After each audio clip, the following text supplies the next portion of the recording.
Hva jobber jeg som? Du, det er et ganske godt spørsmål. Det er mange som lurer på det. Skal jeg røpe det? Neida, det er ikke noe spesielt egentlig. Det som er da, er at jeg jobber ikke med noe fast. Dagene mine er ganske varierte, ingen dager er lik, og jeg strukturerer det helt selv, så det er veldig deilig. De tingene jeg gjør i løpet av dagen, det kan være blant annet sosiale medier, det kan være brand deals, det kan være personlig trening, litt online coaching, fotografering, video creation, redigering, grafisk design. Så ja, mye forskjellig, og ingenting fast.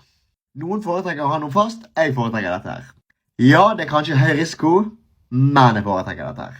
Så ja, det er det jeg holder på med daglig. Trives jævlig godt med det. Håper dere også finner noe som dere trives med.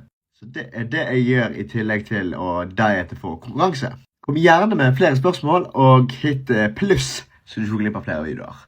Og som alltid, hva er det vi alltid sier? Boom!